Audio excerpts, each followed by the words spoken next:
সম্মানিত ভোটারবৃন্দ, আসছে আগামী 12 তারিখ বাংলাদেশের জাতীয় সংসদ নির্বাচন। দীর্ঘ 17 বছর পর বাংলাদেশে সুষ্ঠু নির্বাচন হতে যাচ্ছে। এবারে নির্বাচনে কোনো ইঞ্জিনিয়ারিং এবং মেকানিজম কাজ করবে না, প্রত্যেকটা কেন্দ্রে সঠিকভাবে ভোট হবে।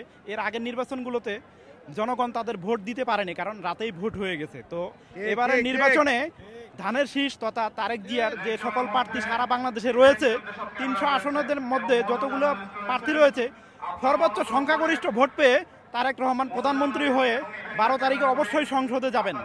আর জনাব তারেক রহমানের কাছে আমার এই যে প্রচারণা চালাচ্ছি, এবং এটি আমার ভালো লাগার কারণে, আমি কিন্তু দলীয় কোনো নেতাকর্মী না, আমার কোনো পদ পদবি নেই।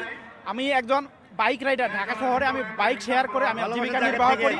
ভালোবাসার জায়গা থেকে আমি চেষ্টা করেছি যে ধানের শীষকে আনকমন এবং ইউনিকভাবে প্রচারণা করার জন্য, ঠিক সেটি আমি করতে পারতেছি।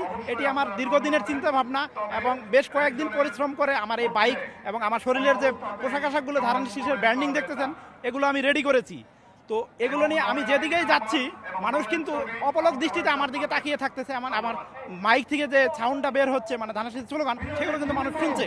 তো এটিতে আমার খুবই ভালো লাগতেছে, নিজ থেকে এই কাজগুলো আমি করতেছি। আর জনাব তারেক রহমান স্যার প্রধানমন্ত্রী হলে আমার নিজের জন্য চাওয়া নাই, আমার চাওয়া হচ্ছে দেশের জন্য, জনগণের জন্য।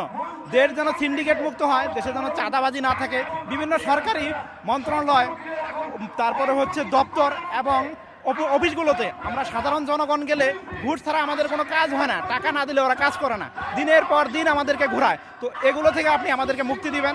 কোনো বাজারের সিন্ডিকেট যাতে চাইলেই আজকে 1200 টাকার গ্যাসের দাম 2300 টাকায় রূপান্তর না করতে পারে, আপনি এই জায়গাগুলোতে দৃষ্টি দিবেন, এবং শিক্ষা খাতের উন্নয়ন করবেন, চিকিৎসা খাতের উন্নয়ন করবেন।